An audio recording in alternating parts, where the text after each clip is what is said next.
আসসালামু আলাইকুম ওয়া রাহমাতুল্লাহি ওয়া বারাকাতুহু। কেমন আছেন সবাই? অনেক রাত হওয়ার কারণে হয়তো অনেকে ক্লান্ত হয়ে গিয়েছেন। এজন্য আলহামদুলিল্লাহ লোকের তুলনায় অত বেশি জোরে হয় না। আমরা জোরে সোরে বলি আলহামদুলিল্লাহ। আলহামদুলিল্লাহ الحمد لله نحمده ونستعينه ونستغفره ونؤمن به ونتوكل عليه ونعوذ بالله من شرور أنفسنا ومن سيئات أعمالنا من يهده الله فلا مضل له ومن يضلله فلا هادي له ونشهد أن لا إله إلا الله وحده لا شريك له لا ضد له ولا ند له ولا مثل له ولا مثيل له ونشهد أن سيدنا وسندنا وحبيبنا وحبيب ربنا وطبيبنا وطبيب أرواحنا محمدا عبد الله ورسوله الذي أرسله بالحق بشيرا ونذيرا وداعيا إلى الله بإذنه وسراجا منيرا فقد قال الله تبارك وتعالى في كلامه المجيد وفرقانه الحميد أعوذ بالله من الشيطان الرجيم بسم الله الرحمن الرحيم لقد كان لكم في رسول الله أسوة حسنة لمن كان يرجو الله واليوم الآخر وذكر الله كثيرا وقال رسول الله صلى الله عليه وسلم من أحب سنتي فقد أحبني ومن أحبني كان معي في الجنة أو كما قال النبي صلى الله عليه وسلم সকলেই মন খুলে প্রাণ খুলে রাসূলের উপরে দুরূদ শরীফ পড়ি। আল্লাহুম্মা সাল্লি আলা মুহাম্মাদিন ওয়া আলা আলি মুহাম্মাদ كما صليت على إبراهيم وعلى آل إبراهيم إنك حميد مجيد اللهم بارك على محمد وعلى آل محمد كما باركت على إبراهيم وعلى آل إبراهيم إنك حميد مجيد আলহামদুলিল্লাহ আমরা সর্বপ্রথম সেই মহান রব্বে করিমের শাহী দরবারে শুকরিয়া জ্ঞাপন করি যিনি আমাদের সকলকে আজকে এই গভীর রজনীতে সিরাতুন নবী সাল্লাল্লাহু আলাইহি ওয়াসাল্লামের মাহফিল উপলক্ষে নোয়াকাটি গ্রামের বাইতুল মামুর জামে মসজিদে সমবেত হওয়ার তৌফিক দিয়েছেন। সকলেই সেই মহান রব্বে পাকের শাহী দরবারে শুকরিয়া জ্ঞাপন করে আলহামদুলিল্লাহ। দুরূদ ও সালাম পেশ করি মানবতার মুক্তির দূত জনাবে মুহাম্মদ রাসূলুল্লাহ সাল্লাল্লাহু আলাইহি ওয়াসাল্লামের উপর, যার জীবনের উপরে, যার সিরাতের উপরে কিছু কথা বলার জন্য এবং কিছু কথা শোনার জন্য আপনাকে আমাকে আল্লাহ তাআলা এই গভীর রজনীতে বসার তৌফিক দিয়েছেন। সকলে বলি সাল্লাল্লাহু আলাইহি ওয়াসাল্লাম। তো আমরা এখানে এই গভীর রজনী পর্যন্ত অপেক্ষায় বসে আছি কিসের জন্য? কার মহব্বতে? রাসূলের মহব্বতে। কার মহব্বতে? নাকি বিরিয়ানির প্যাকেটের জন্য? কিসের জন্য? হ্যাঁ হ্যাঁ, আমরা রাসূলের মহব্বতে এখানে বসে আছি। তো রাসূলের প্রতি ভালোবাসা রাখা, আল্লাহ তাআলার প্রতি ভালোবাসা রাখা, এটা প্রত্যেক মুমিনের একটি ঈমানের নিদর্শন। চিল্লায়ে বলেন ঠিক না? আল্লাহ তাআলা আমাদের সকলকে তার বান্দা হিসেবে এবং রাসূলের খাঁটি উম্মত হিসেবে এই দুনিয়ার বুকে প্রেরণ করেছেন। এই জন্য আমাদের সর্বপ্রথম শুকরিয়া আদায় করতে হবে একজন। চিল্লায় বলেন তিনি কে? আল্লাহ তাআলা তার রাসূলকে এই দুনিয়ায় আপনার আমার হিদায়াতের জন্য প্রেরণ করেছিলেন, আপনাকে আমাকে সঠিক পথ দেখানোর জন্য প্রেরণ করেছেন। আমি সূরাতুল আহজাবের 21 নম্বর আয়াত তেলাওয়াত করেছি। এই আয়াতের মধ্যে আল্লাহ তাআলা বলেন, লাকাদ কানা লাকুম ফি রাসূলিল্লাহি উসওয়াতুন হাসানাহ। আল্লাহ তাআলা সূরাতুল আহজাবের 21 নম্বর আয়াতে পৃথিবীবাসীকে উদ্দেশ্য করে আল্লাহ তাআলা বলেন, লাকাদ কানা লাকুম ফি রাসূলিল্লাহ, তোমাদের রাসূলের মধ্যে, তোমাদের প্রিয় হাবিবের জীবনের মধ্যে তোমাদের জন্য রয়েছে উত্তম আদর্শ। এই আদর্শ যারা তাদের পারিবারিক জীবন থেকে নিয়ে সামাজিক জীবন থেকে নিয়ে রাষ্ট্রীয় জীবন পর্যন্ত ফলো করবে, তাদের জন্য আল্লাহ তাআলা ক্ষমা এবং সম্মানজনক পুরস্কারের ব্যবস্থা রেখেছেন। সুবহানাল্লাহ। দুনিয়ায় তো আজকে নগদ পুরস্কার একটা করে বিরিয়ানির প্যাকেট, ঠিক না? তো এই জন্য আমার আপনার ব্যক্তি জীবন, পারিবারিক জীবন, সামাজিক জীবন, রাষ্ট্রীয় জীবন, এমনকি আন্তর্জাতিক জীবনের প্রত্যেকটা পরতে পরতে রাসূলের জীবন আদর্শ আমাদের জন্য আল্লাহ তাআলা রেখে দিয়েছেন কিনা? দিয়েছেন। তো সে সম্পর্কে আমাদেরকে জানতে হবে। তো পূর্বের বক্তারা অনেক আলোচনা করেছেন। তো আমি যদি রাসূলের জীবনের সম্পর্কে আলোচনা শুরু করা হয়, এমন হাজারো রাত শেষ হয়ে যাবে, কিন্তু জীবনে আলোচনা করে শেষ হবে না। এই জন্য আমি রাসূলের জীবনের শুরু থেকে নিয়ে প্রত্যেকটা বয়সের সামান্য কিছু বিষয়ে আমি আলোকপাত করব, এবং আমরা পরবর্তীতে যখনই জীবনী শুনবো তখনই আমরা সেখান থেকে কিছু বাসায় নিয়ে যাওয়ার চেষ্টা করব। আমরা বাসায় গিয়ে বললাম, হুজুর অনেক সুন্দর বয়ান করছে, সেই বয়ান, কিন্তু আমরা জীবনে রাসূলের আদর্শ আমার আপনার জীবনে আমরা বাস্তবায়ন করতে পারলাম না, কোনো লাভ আছে? কিন্তু একটা কথা শুনলাম, ওই কথা অনুযায়ী যদি আমি আপনি আমল করতে পারি, তাহলে আমার আপনার জন্য নাজাতের ব্যবস্থা রেখেছেন একজন। চিল্লায় বলেন তিনি কে? আল্লাহ তাআলা সূরাতুল আহজাবের 21 নম্বর আয়াতে আমার আপনার জন্য রাসূলের জীবনের মধ্যে উত্তম আদর্শ রেখে দিয়েছেন। এই রাসূল যখন এই দুনিয়ার বুকে আগমন করেন, সেখান থেকে আমরা আলোচনা শুরু করব। রাসূলের আগমনের বয়স ছিল, বছর ছিল 570 খ্রিস্টাব্দ। বর্তমানে কত খ্রিস্টাব্দ, কত সাল চলে? এটা কত সাল? 2025।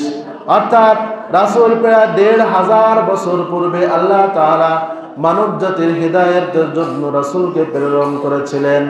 যেহেতু তিনি ইন্টারন্যাশনালি একজন নবী ছিলেন, একজন পয়গম্বর ছিলেন, আল্লাহ তাআলার পক্ষ থেকে একজন বার্তাবাহক ছিলেন, এই জন্য তার আগমনের পূর্বেই দুনিয়াবাসীকে আল্লাহ তাআলা জানান দিয়েছিলেন, আমি একজনকে পাঠাচ্ছি। সুবহানাল্লাহ, ঠিক না? আল্লাহ রাসূল যখন এই দুনিয়ার বুকে আগমন করবেন, তার আগমনের পূর্বে ইয়ামানের একজন বাদশা ছিল, তার নাম ছিল আব্রাহা। নাম কি? আব্রাহা। কাফের মুশরিকদের নাম জানারও দরকার আছে কিনা? কারণ আমাদের দুনিয়ায়ও এমন কাফের মুশরিকের পরিণতিও হয়, ঠিক না? এই জন্য আল্লাহ রসুলকে যেহেতু এই দুনিয়ায় সকল মানুষের হিদায়াতের জন্য আল্লাহ তাআলা প্রেরণ করবেন, রাসূলের জন্মের বছর 570 খ্রিস্টাব্দে আব্রাহা বাদশা নামে ইয়ামানে একজন অহংকারী খ্রিস্টান বাদশা ছিল।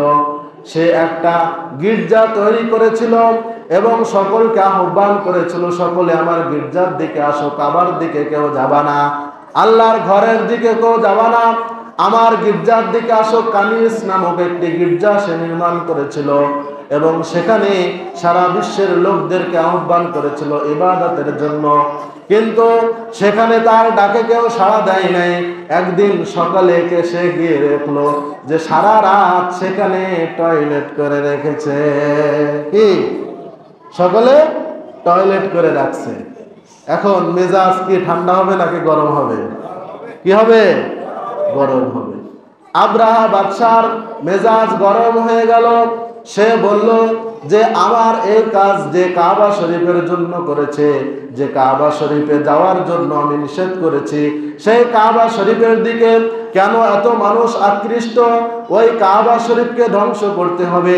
তাহলে আমি গির্জা বানালে সেখানে লোকদেরকে আহ্বান করলে সকলে সাড়া দিবে, ঠিক না? তার যুক্তি কি? ঠিক আছে, কিন্তু ঘরটা কার? আপনার আমার? কার ঘর?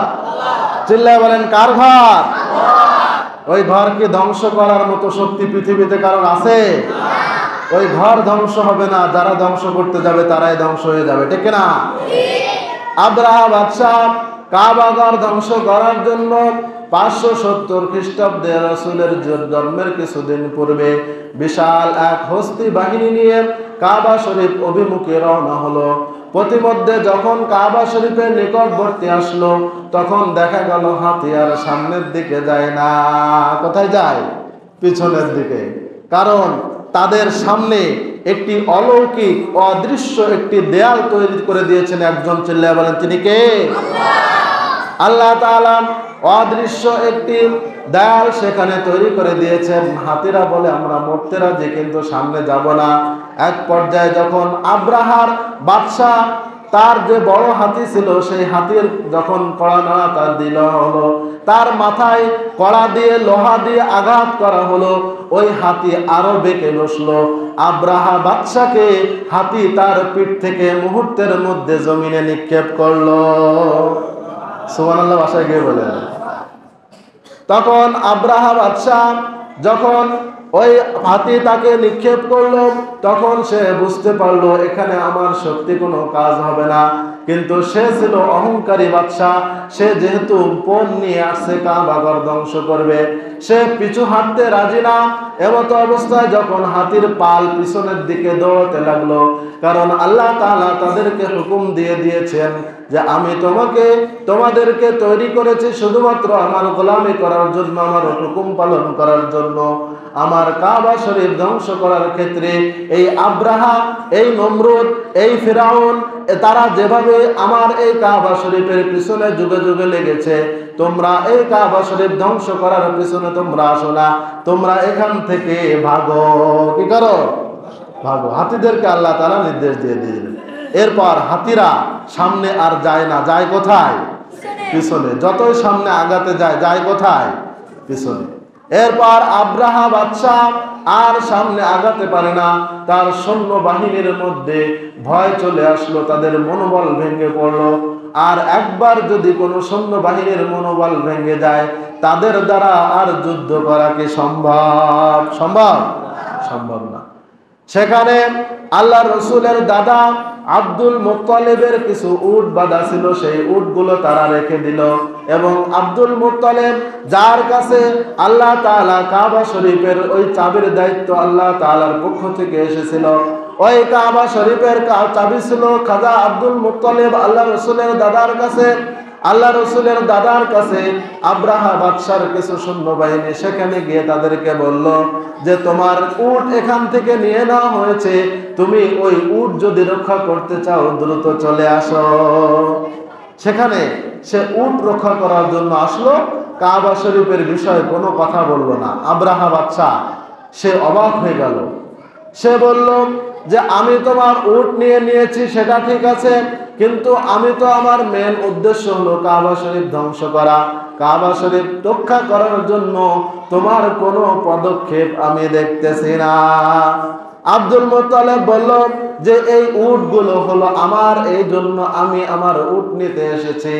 এই কাবা শরীফ আমার না, এই কাবা শরীফ যার ঘর তিনি এই কাবা শরীফ রক্ষা করবেন। কি করবেন? যে উটগুলো হলো আমার, আমার জিনিস আমি নিতে আসছি, কাবা শরীফ তো আমার না, ওটা রক্ষা করার দায়িত্ব কার না? আমার না। যতদিন আমার কাছে চাবি ছিল, আমার শক্তি সামর্থ্য ছিল, আমি কি করেছি? এই কাবা শরীফের রক্ষা করার চেষ্টা করেছি, কিন্তু এখন তোমার যে বিশাল হস্তি বাহিনী, এক একটা হাতি যদি আমার উপরে পাড়া দেয়, তাহলে আমার এই দুনিয়ার থেকে আমার ভিসা, আখেরাতের ভিসা চলে আসতে আর কি লাগবে না, সময় লাগবে না। এই জন্য তিনি আকাশের দিকে 2 হাত তুলে আল্লাহ তাআলার কাছে ফরিয়াদ করলেন, হে আল্লাহ, আপনার এই কাবা শরীফ ধ্বংস করার জন্য আব্রাহা নামক এক কাট্টা কাফের এসেছে। এখন এই কাবা শরীফ রক্ষা করার সামর্থ্য শক্তি আমার নাই, এটা আপনার ঘর, আপনার কাছে আমি সুপর্দ করে দিলাম। সুবহানাল্লাহ। কি করে দিলেন? সুপর্দ করে দিলেন। এর পরের ঘটনা আমাদের কারো জানার বাকি আছে? আল্লাহ তাআলা এই আব্রাহা হস্তি বাহিনীর ব্যাপারে আলাদা একটি সূরা নাযিল করলেন। চিল্লায় বলেন, সূরাটার নাম কি? সূরাতুল। আল্লাহ তাআলা বলেন, আলাম তারা কাইফা ফাআলা রাব্বুকা বিআসহাবিল ফিল। আল্লাহু আকবার। আল্লাহ তাআলা বলেন, হে নবী, আপনি কি দেখেন নাই আপনার প্রভু আব্রাহা বাদশার ওই হস্তি বাহিনীর সঙ্গে কেমন আচরণ করেছিলেন? ওয়া আরসালা আলাইহিম তায়রান আবাবিল তারমিহিম বিহিজারাতিন। এই পুরা সূরার মধ্যে আল্লাহ তাআলা বর্ণনা করেছেন আপনার আল্লাহ, আপনার প্রভু ওই কাবা শরীফ ধ্বংস করার অপরাধে হস্তি বাহিনীকে তাদের ধ্বংস করার জন্য অনেক বড় কোনো পাখির ব্যবহার করেন নাই, বড় কোনো ক্ষেপণাস্ত্র, বড় কোনো পারমাণবিক বোমা ব্যবহার করছেন? আল্লাহ তাআলা বড় জিনিস ধ্বংস করার জন্য আল্লাহ তাআলার বড় কিছুর প্রয়োজন হয় না। নমরুদকে ধ্বংস করার জন্য একটা ল্যাংড়া মশাই যথেষ্ট, ঠিক না?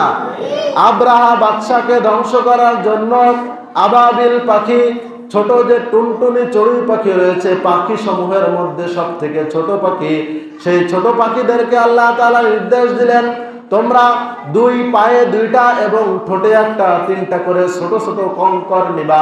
অনেক বড় পাথর নাকি? অনেক বড় পাথর? কি পাথর? ছোট পাথর, ছোট কঙ্কর নিবা, আর সেটা শুধুমাত্র তোমরা উপর থেকে ছেড়ে দিবা। ওটার স্পিড বাড়ানোর দায়িত্ব আমি আল্লাহ তাআলা নিজে নিয়েছি। মাধ্যাকর্ষণ শক্তি, ওখান থেকে কেউ যদি পড়ে, আমরা বিমান দেখছি না, বিমানের পাইলটরা একটা জিনিস ভয় পায়, বলতে পারবেন সেটা কি? পাখি। কি? ছোট বাচ্চারা যারা দেখছেন, কি? পাখি।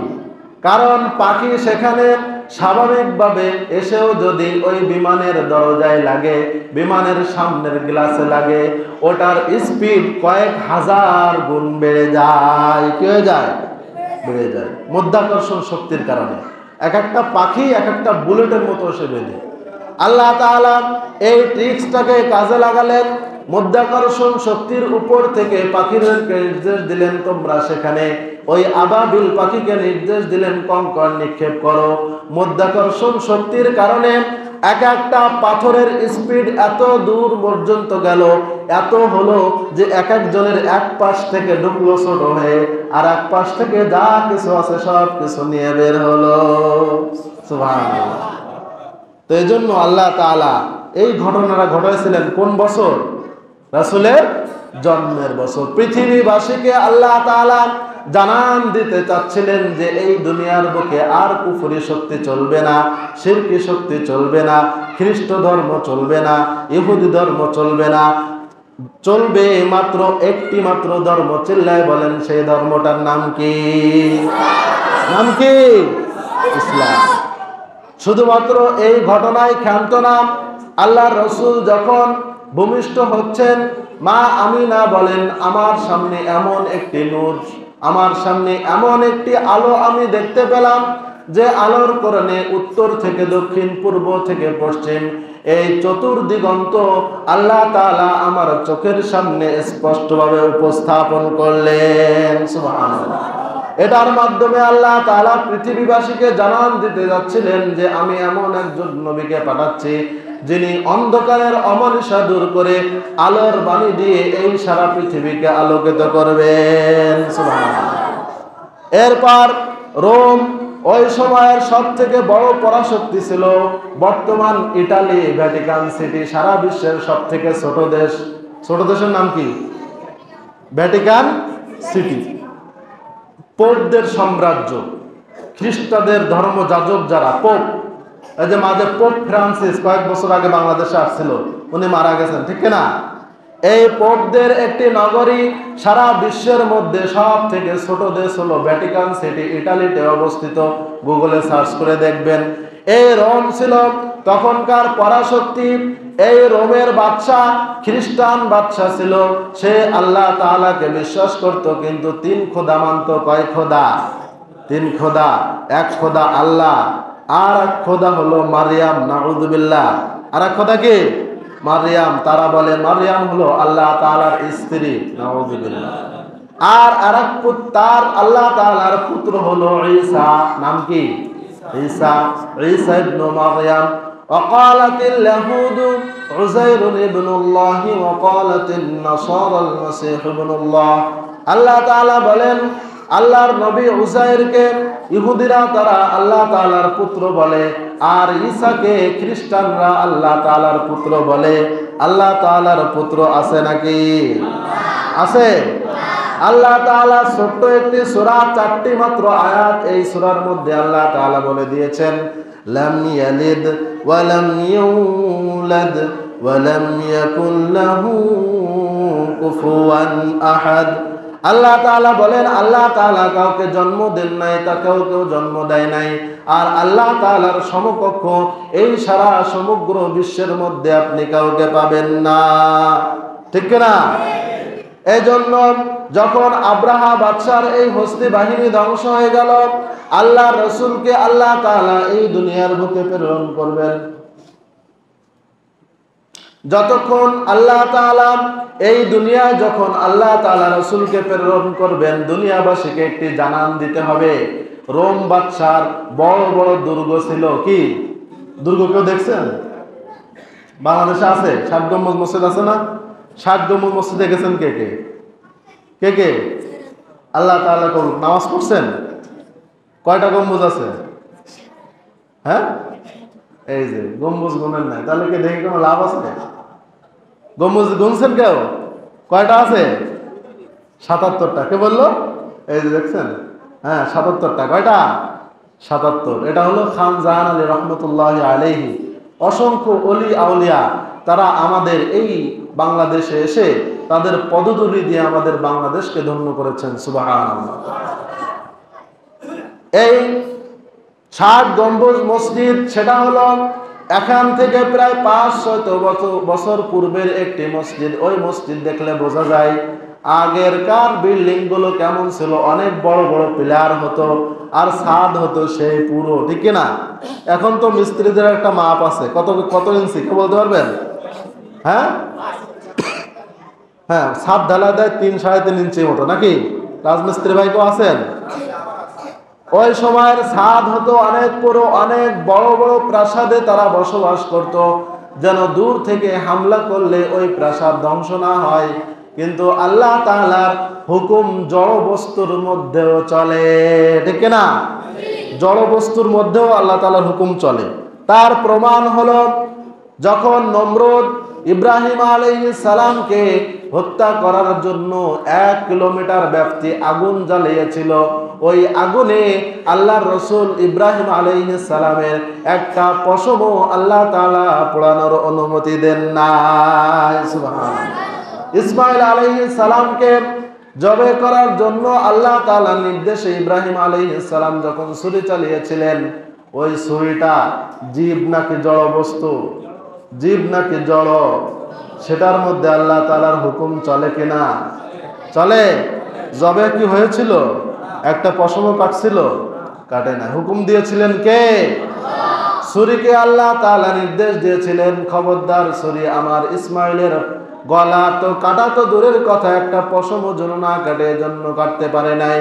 অনুরূপভাবে যখন আল্লাহ রসুল ভূমিষ্ঠ হলেন, ঠিক ওই মুহূর্তে আল্লাহ তাআলা রোম প্রাসাদের 14টি খুঁটি ভূমিকম্পের মাধ্যমে মুহূর্তে ধসিয়ে দিয়েছিলেন। সুবহানাল্লাহ।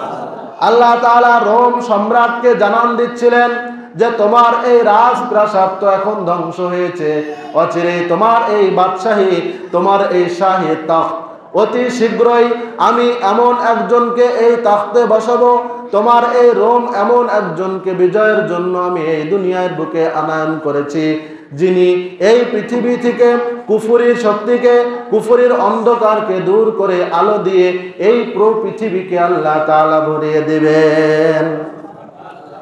আকাশ হতে চাঁদ নেমেছে মায়া মিনার কোলে, আধার রাতে উঠল যেন চাঁদের চেরাগ জ্বলে, চাঁদের চেরাগ জ্বলে। চিল্লা বলেন ঠিক কিনা? আল্লাহ তাআলা যখন মা আমিনার কোলে আল্লাহর রসুলকে ভূমিষ্ঠ করলেন, তখন রোম সম্রাটের কয়টা খুঁটি ভেঙে পড়েছিল? কয়টা? মনে রাখতে হবে, বাসায় না নিয়ে গেলে হবে, শুধু শুনে এখান থেকে ওখান দিয়ে বের করে দিলে হবে। এখানে জীবনী নিয়ে আলোচনা চলতেছে, মুবারক মজমা। কার জীবনী নিয়ে? সাইয়্যিদুল মুরসালিন, খাতামুন নাবিয়্যিন। শুধু মানুষের মধ্যে শ্রেষ্ঠ নাকি সকল নবীদেরও ইমাম? নবীদেরও।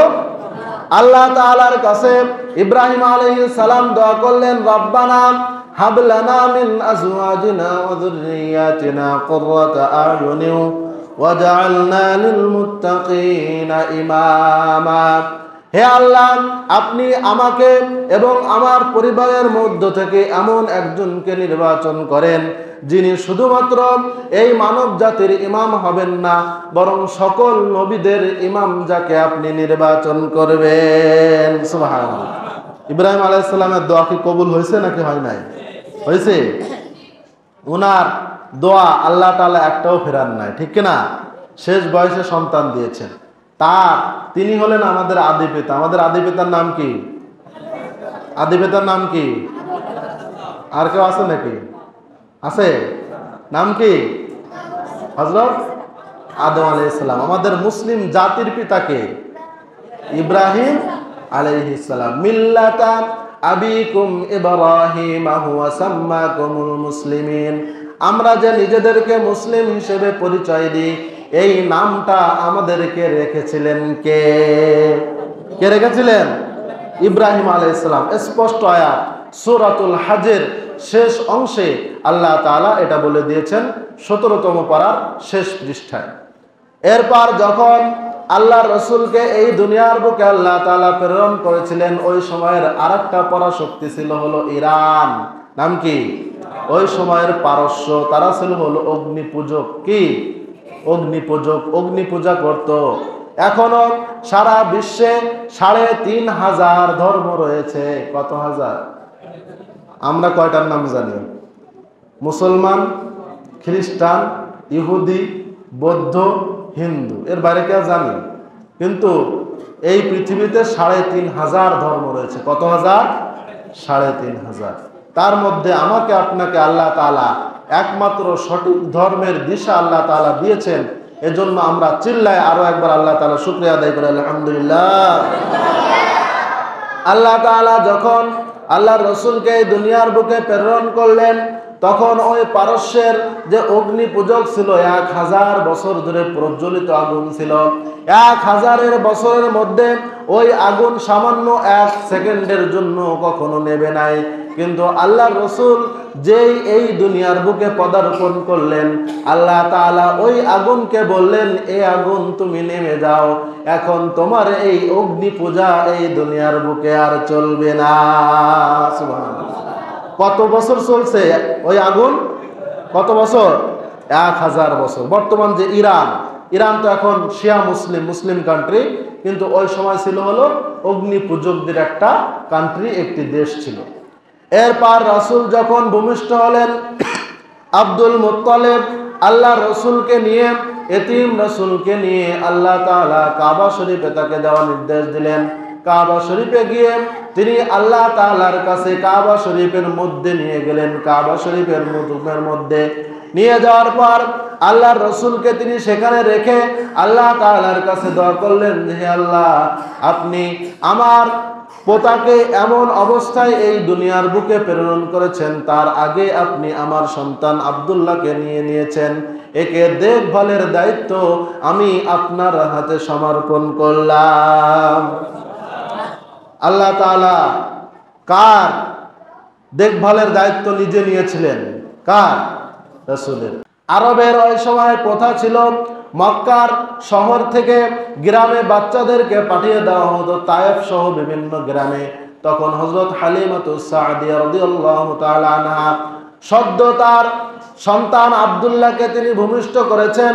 তিনি সন্তান নেওয়ার জন্য একটি উটের পিঠে উঠে আসলেন। তখন আরবের দুর্ভিক্ষ চলতেছিল। এই উটটা এত দুর্বল ছিল যে ওই উট তার অন্যান্য সাথীদের সঙ্গে চলে পারতেছিল না, তারা সকলে তার উপরে ক্ষিপ্ত ছিল। যখন মক্কায় আল্লাহর রাসূলের ওখানে নেওয়ার জন্য আসলেন, তখন রাসূল এতিম বলে কোনো সন্তানকেও তাকে নিচ্ছিলেন না। কিন্তু হালিমাতুস সাদিয়া রাদিয়াল্লাহু তাআলা আনহা তার সংসারে অভাব থাকার কারণে আল্লাহর রাসূলকে তিনি নিয়ে গিয়ে তার দুগ্ধ পান করানোর সৌভাগ্য আল্লাহ তাআলা তাকে দিলেন। সুবহানাল্লাহ। এজন্য কখনো কখনো পরাজিত হওয়া, না পাওয়া, এটাও আল্লাহ তাআলা এর মধ্যেই কল্যাণ রেখে দিয়েছেন। চিল্লায় বলেন ঠিক কিনা?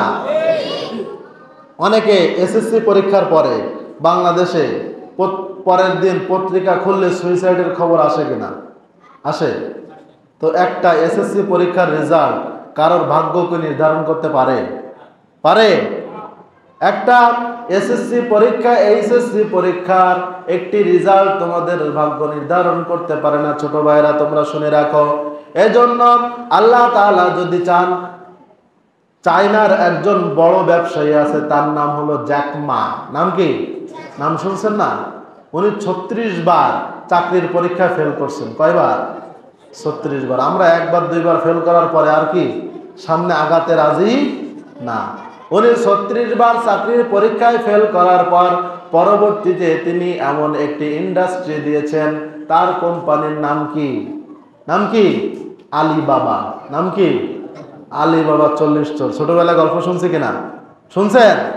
তো এই আলিবাবার মালিক জ্যাক মা, তিনি জীবনে অসংখ্যবার অকৃতকার্য হয়েও তিনি এই দুনিয়ায় একজন বড় ইন্ডাস্ট্রিয়ালিস্ট হয়েছেন। আল্লাহর রাসূলকে নেওয়ার জন্য অসংখ্য মহিলা এসেছিল, সকলের সংসারে কারোর সংসারে অভাব ছিল না। হালিমাতুস সাদিয়ার সংসারে অভাব থাকার কারণে আল্লাহর রাসূলকে নিয়ে যাওয়ার মতো সৌভাগ্য তার হলো, কারণ তাকে কেউ সন্তান দিচ্ছিল না। তার সংসারে অভাব থাকার কারণে, এদিকে আল্লাহর রাসূল এতিম হওয়ার কারণে অনেক বেশি উপঢৌকন পাওয়া যাবে না, এই জন্য আল্লাহর রাসূল কেউ নিচ্ছিল না। এই জন্য হালিমাতুস সাদিয়ার সংসারে অভাব থাকার কারণে আল্লাহ তাআলা তার ভাগ্যের চাকা খুলে দিলেন। সুবহানাল্লাহ। তিনি ওই দুর্বল উটের পিঠে যখন চড়লেন, তখন আল্লাহর রাসূল তার পিঠের উপরে চড়ার কারণে আগে সবার পিছনে তিনি এসেছেন। এখন সবার আগে তিনি মক্কায় তায়েফে পৌঁছলেন। আগে একসঙ্গে যাওয়ার সময় যদি কেউ আস্তে ধীরে হাঁটে, একসঙ্গে মনে করেন হেঁটে যাচ্ছেন, তাহলে ওর উপর সবাই বিরক্ত হয় কিনা? হয়।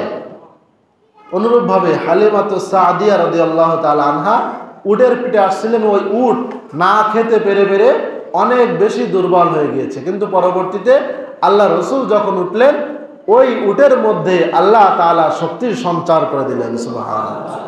রাসূলের শরীরের মধ্যে 1600 পুরুষের টকবগে যুবকের শক্তি আল্লাহ তাআলা দিয়েছিলেন। কত? আমি কি বানিয়ে বলেছি?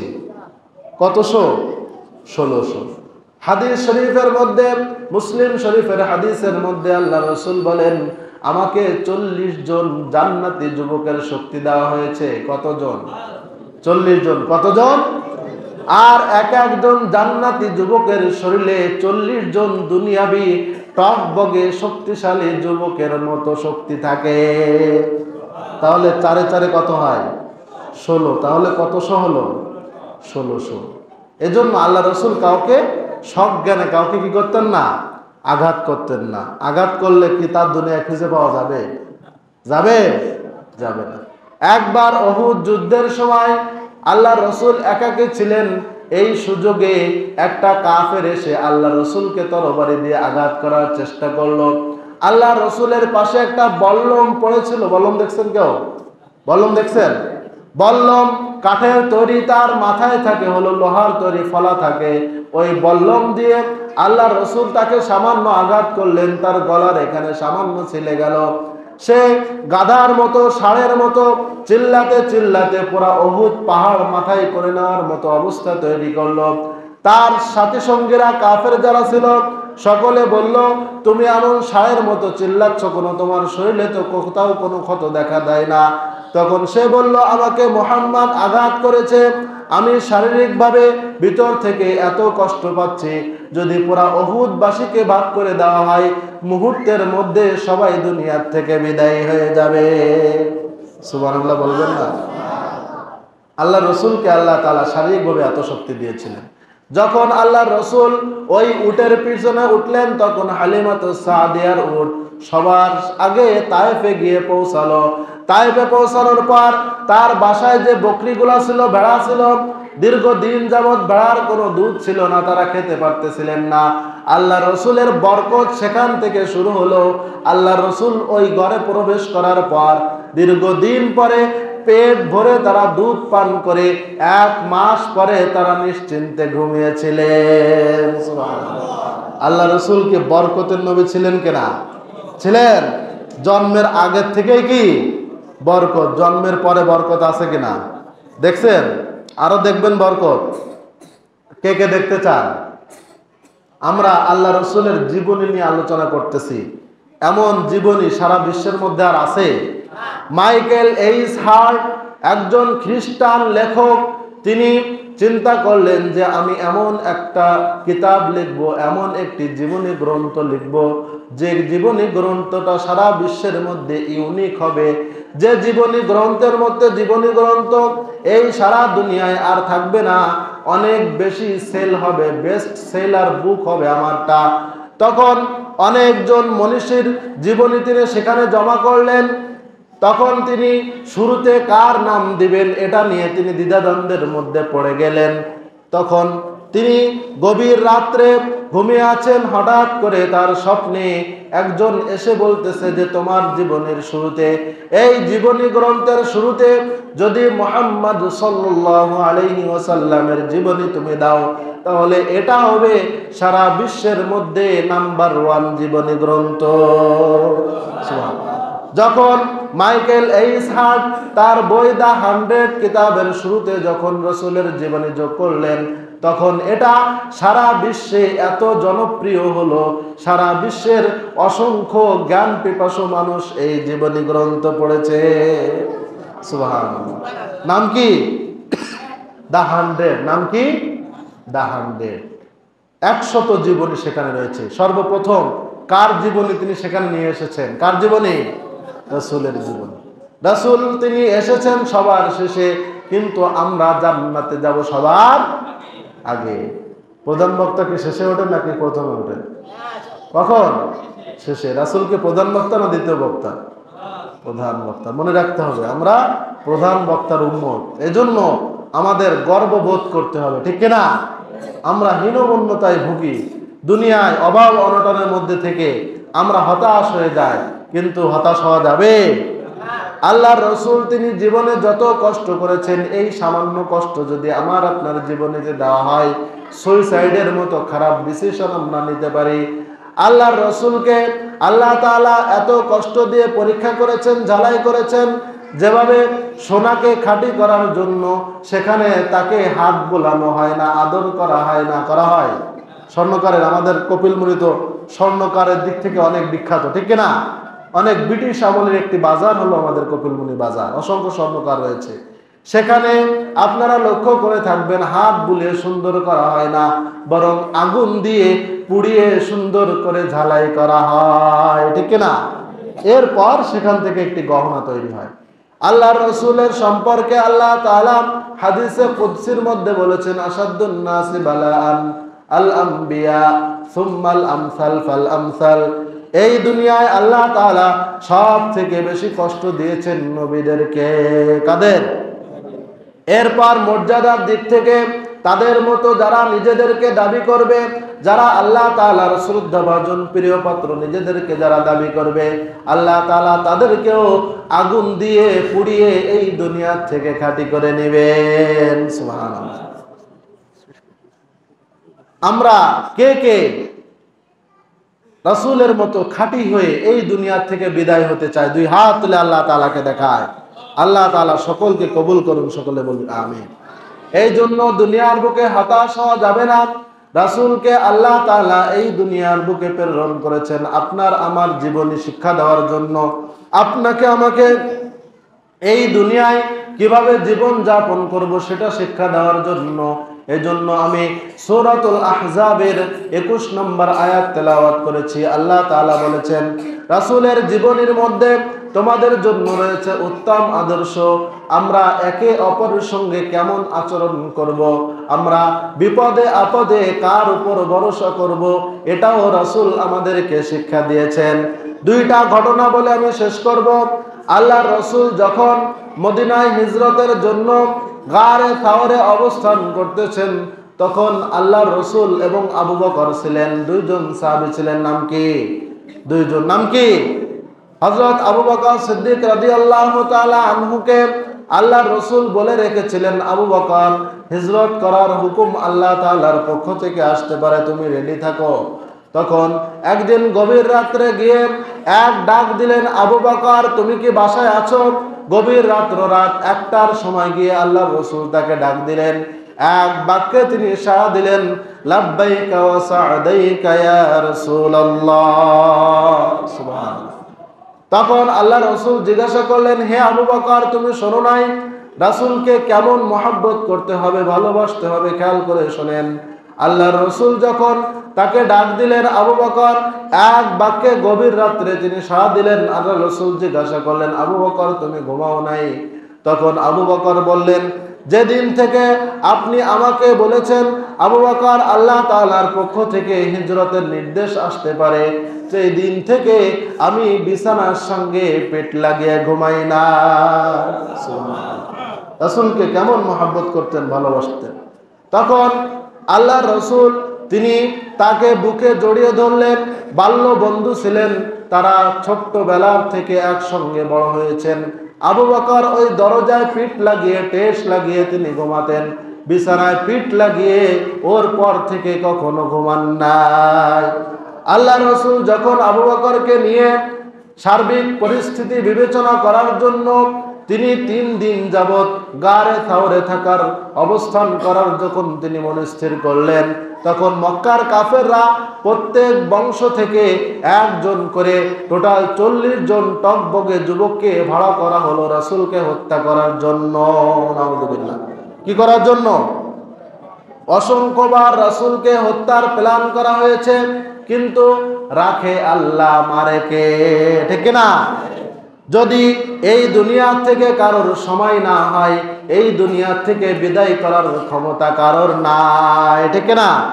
রাসূল যখন গারে সাওরে অবস্থান করতেছিলেন, তখন কাফেররা তার এত নিকটবর্তী হয়ে গেল যে সামান্য উকি দিলে আল্লাহর রাসূলকে দেখতে পাবে। আবু বকর ভীত সন্ত্রস্ত হয়ে গেলেন, আল্লাহর রাসূলকে বলতে লাগলেন, হে আল্লাহর রাসূল তারা তো আমাদেরকে দেখে ফেলবে, আমাদের এখন কি উপায় হবে? তখন আল্লাহর রাসূল এক বাক্যে বললেন, লা তাহজান ইন্নাল্লাহা মা'ানা। সুবহানাল্লাহ। আল্লাহর রাসূল বললেন, হে আবু বকর তুমি ভয় করো না, আমরা 2 জন না, আমাদের সঙ্গে আরো একজন আছেন। চিল্লায়ে বলেন তিনি কে? আল্লাহ তাআলা আমাদের সঙ্গে রয়েছেন। আল্লাহর রাসূলের আল্লাহ তাআলার উপরে কতটা ভরসা ছিল একবার লক্ষ্য করেন।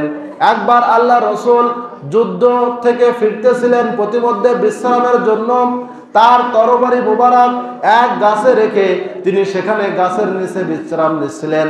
একজন কাফের আসলো, আশেপাশে লক্ষ্য করে দেখে কেউ নাই, বলে সুযোগ তো পাইছি, ঠিক না? এই সুযোগ হাতছাড়া করা ঠিক হবে না। সে তরবারি মুহূর্তের মধ্যে কোষমুক্ত করলো। তরবারি দেখছেন? কেউ দেখছেন?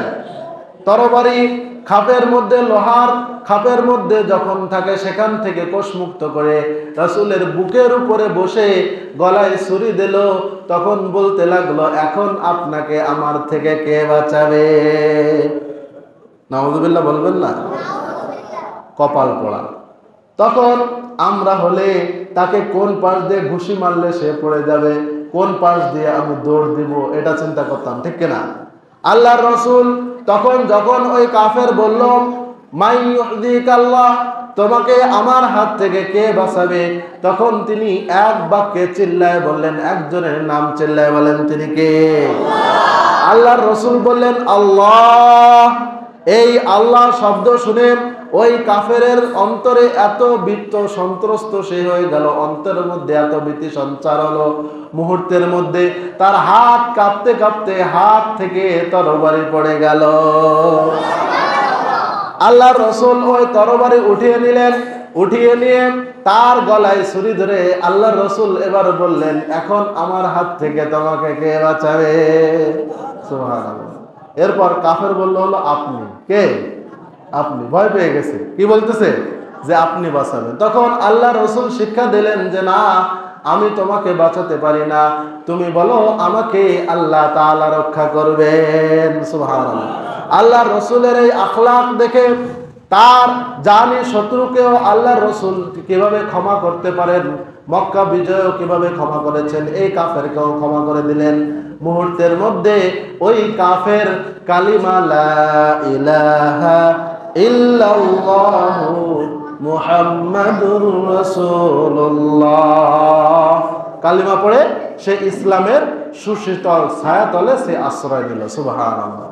এজন্য রাসূল সব সময় মৃত্যুর মুখেও তিনি ভরসা করেছেন একজনের উপর, চিল্লায় বলেন, তিনি কে? এজন্য আমাদেরও ভরসা করতে হবে কার উপর? আল্লাহ তাআলার উপর। ওয়াল ইজ ওয়েল, কি বলতে হবে? ওয়াল ইজ ওয়েল, সব ঠিক আছে। মনকে তুমি বুঝিয়ে বলো, আল্লাহ আছেন আমার সাথে। কার সাথে? আমার সাথে। কে আছেন? আল্লাহ। এজন্য জীবনে যত বড় বড় বিপদ আসুক না কেন, আল্লাহ তাআলার উপরে কি করতে হবে? ভরসা করতে হবে। আল্লাহুম্মা আনতাস সালাম ওয়া মিনকাস সালাম, হাইয়িনা রাব্বানা বিস সালাম ওয়া আদখিলনা দারাকা দারাস সালাম, তাবারাকতা রাব্বানা ওয়া তাআলাইতা ইয়া যাল জালালি ওয়াল ইকরাম। রাব্বানা ফাগফির লানা যুনুবানা ওয়া কাফফির আন্না সাইয়্যাতিনা ওয়া তাওয়াফফানা মা'আল আবরার। ربنا وآتنا ما وعدتنا على رسلك ولا تخزنا يوم القيامة إنك لا تخلف الميعاد। আয় পরওয়ারদিগার আলম, আপনি নোয়াখালীর বাইতুল মামুর জামে মসজিদের দিকে আল্লাহ আপনার দৃষ্টি রয়েছে মাবুদ। আল্লাহ, এই গভীর রাত পর্যন্ত আপনার মহাব্বতে, আপনার রাসূলের মহাব্বতে, রাসূলের জীবনী শোনার জন্য এই গভীর রাত পর্যন্ত কচি কাঁচা মাসুম বাচ্চারা, যুবক ভাইরা, দাড়ি পাকা মুরব্বীরা আল্লাহ রাসূলের জীবনী থেকে কিছু কথা শোনার জন্য, সেই অনুযায়ী জীবন গঠন করার জন্য এই গভীর রাত পর্যন্ত রাসূলের মহাব্বতে বসে আছেন। আল্লাহ, আপনার রাসূল বলেছেন, মান আহাব্বা সুন্নতি ফাকাদ আহাব্বানি ওয়া মান আহাব্বানি কানা মাই ফিল জান্নাহ। যে ব্যক্তি আমি রাসূলকে মহব্বত করবে, আমার সুন্নাতকে মহব্বত করবে, কাল কিয়ামতের ময়দানে আমার সঙ্গে জান্নাতে থাকবে। আল্লাহ, এই গভীর রাত পর্যন্ত যে সকল ভাইরা আল্লাহ আপনার রাসূলের জীবনী থেকে কথা শোনার জন্য গভীর রাত পর্যন্ত মসজিদে অবস্থান করছেন মাবুদ, আল্লাহ সকলের এই কুরবানিকে আপনি কবুল করে নিন। আল্লাহ, আমরা রাসূলের উপরে দুরূদ শরীফ পড়েছি, রাসূলের জীবনী থেকে আলোচনা করতে গিয়ে কোরআনের আয়াত তেলাওয়াত করেছি, হাদিস তেলাওয়াত করেছি মাবুদ। আল্লাহ, ইয়ার সব বহুগুণ বৃদ্ধি করে আকায়ে নামদার তাজদার মদিনা আপনার পেয়ারা হাবিব জনাবে মুহাম্মদুর রাসূলুল্লাহ সাল্লাল্লাহু আলাইহি ওয়াসাল্লাম মদিনা শরীফে মসজিদে নববীর মধ্যে সবুজ গম্বুজের নিচে শুয়ে আছেন মাবুদ। আল্লাহ, তার রওজা পাকে আর সব বকশিশ করলাম, আপনি কবুল করে নিন। আল্লাহ, বাবা আদম আলাইহিস সালাম থেকে নিয়ে রাসূল পর্যন্ত যত আম্বিয়া কেরাম, সাহাবায়ে কেরাম, তাবেঈন, তাবে তাবেঈন, আইম্মায়ে মুজতাহিদিন, খোলাফায়ে রাশিদিন, মুমিন মুমিনাত এই দুনিয়ার বুক থেকে বিদায় নিয়েছেন, সকলের রূহ পাকে সব পৌঁছে দিন। আল্লাহ খাস করে আমাদের মধ্যে অনেকের আব্বা মা, দাদা দাদি, নানা নানি, পাড়া প্রতিবেশী, আত্মীয় স্বজন, আপনজন এই দুনিয়ার বুক থেকে বিদায় নিয়েছেন। আল্লাহ সকলের রূহ পাকে আর সব পৌঁছে দিন। আল্লাহ আপনার আম্মাকে এই দুনিয়ায় আপনার রাসূল জান্নাতাইন বলেছেন, দুই জান্নাত। যাদের পিতামাতা এই দুনিয়ায় জীবিত আছেন তাদের খেদমতের মাধ্যমে জান্নাত অর্জন করার তৌফিক দিন। আল্লাহ ওই পিতামাতা যাদের এই দুনিয়ার বুক থেকে বিদায় নিয়েছেন, আল্লাহ তাদের সন্তানরা আজকে এই গভীর রজনীতে আপনার দরবারে হাত উঠিয়েছেন মাবুদ। আল্লাহ ওই সকল পিতামাতার রূপকে সব পৌঁছে দিন। আল্লাহ আজকে আপনার রাসূলের জীবনী আলোচনা সংক্রান্ত মাহফিলের ওসিলায়, সিরাতুন নবী মাহফিলের ওসিলায় তাদের সকলের জীবনের যাবতীয় ভুল ত্রুটিগুলোকে আপনি ক্ষমা করে দিন। আল্লাহ তাদের কবরকে আপনি জান্নাতুল ফেরদাউসের টুকরা বানিয়ে দিন। আল্লাহ তাদের সংকীর্ণ কবরকে চক্ষু যত দূর যায় তত দূর প্রশস্ত করার ব্যবস্থা করে দিন। আল্লাহ তাদের অন্ধকার কবরে আপনি জান্নাতে বাতির ব্যবস্থা করে দিন। আল্লাহ নেককার বান্দা বান্দি যখন এই দুনিয়ার থেকে বিদায় নেয়, তার নামাজ তার মাথার কাছে চলে আসে, আযাবের ফেরেশতাদেরকে বলে আমি যতক্ষণ পর্যন্ত থাকবো তার শরীরে কোনো টাচ করা যাবে না। তার পায়ের কাছে রোজা চলে আসে, হজ, যাকাত, দান, সদকা, কোরআন তেলাওয়াত সব চলে আসে। আল্লাহ ওই সকল পূর্বপুরুষদেরকে আপনি আপনার গায়বে খাজানা থেকে তাদেরকে রক্ষা করার ব্যবস্থা করে দিন। আল্লাহ তাদের কবরকে আপনি জান্নাতুল ফেরদাউসের টুকরা বানিয়ে দিন। আল্লাহ আপনার খাঁটি বান্দা হিসেবে, রাসূলের খাঁটি উম্মত হিসেবে তাদেরকে আপনি কবুল করে নিন। আল্লাহ আমরা যারা হাত উঠিয়েছি অনেকের সন্তান সন্ততি এই দুনিয়া থেকে বিদায় নিয়েছেন মাবুদ। আল্লাহ পিতার কাঁধে সন্তানের লাশ, এটা দুনিয়ার সব থেকে কঠিন মুহূর্ত মাবুদ। আল্লাহ ওই কলিজার টুকরা সন্তান যারা কবরে রেখে এসেছেন মাবুদ, আল্লাহ ওই সকল সন্তানদেরকে আপনি জান্নাতুল ফেরদাউসের ফয়সালা করে দিন। আল্লাহ এই মসজিদে আমরা আজকে উপস্থিত হতে পেরেছি, আল্লাহ আপনার রাসূলের জীবনী নিয়ে আলোচনা হয়েছে মাবুদ। এই মসজিদ আল্লাহ যার জমিনের উপরে এই মসজিদ নির্মিত হয়েছে মাবুদ, আল্লাহ জান্নাতে তার জন্য একটি বাড়ির ব্যবস্থা আপনি করে দিন। আল্লাহ সর্বনিম্ন সব থেকে ছোট জান্নাত যাকে দেওয়া হবে, 10 দুনিয়ার সমান জান্নাত তাকে দেওয়া হবে। আল্লাহ তাদের সকলকে আপনি 10 দুনিয়ার সমান জান্নাতের ব্যবস্থা করে দিন।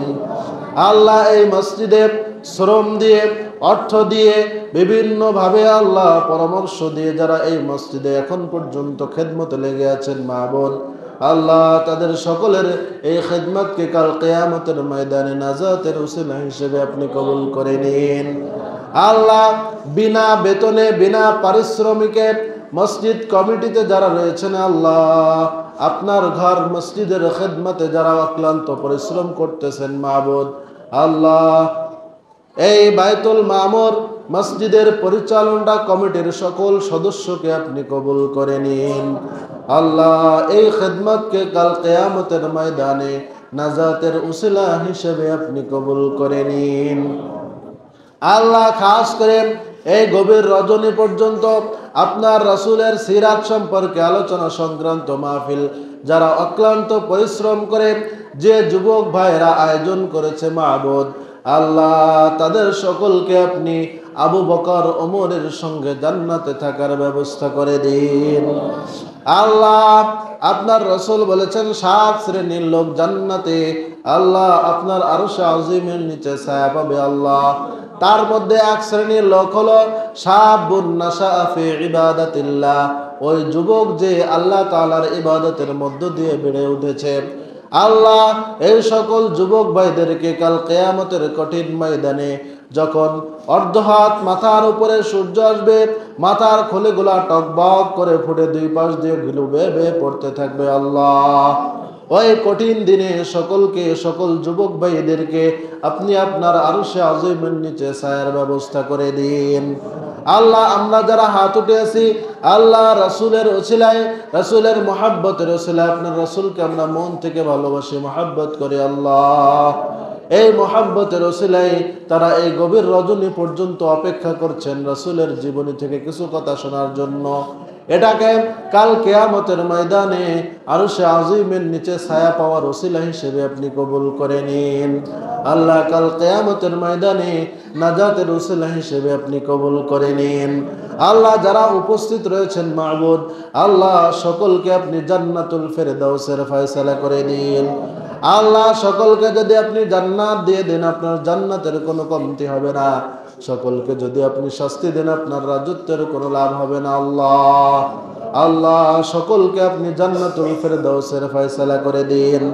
আল্লাহ, দূর দূরান্ত থেকে মাইকের আওয়াজ যারা শুনতেছেন, বাসায় যে সকল মা বোন শুনতেছেন মাবুদ, আল্লাহ সকলকে আপনি খাদিজাতুল কুবরা, হালিমাতুস সাদিয়া, মা ফাতিমাতুজ জাহরা রাদিয়াল্লাহু তাআলা আনহার সাথে জান্নাতে বসবাসের ব্যবস্থা করে দিন।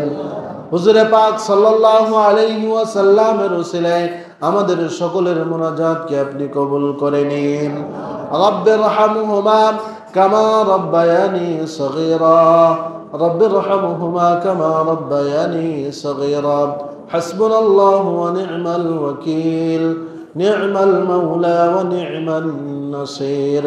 سبحان ربك رب العزة عما يصفون وسلام على المرسلين وارحمنا معهم برحمتك يا أرحم الراحمين. السلام عليكم ورحمة الله وبركاته.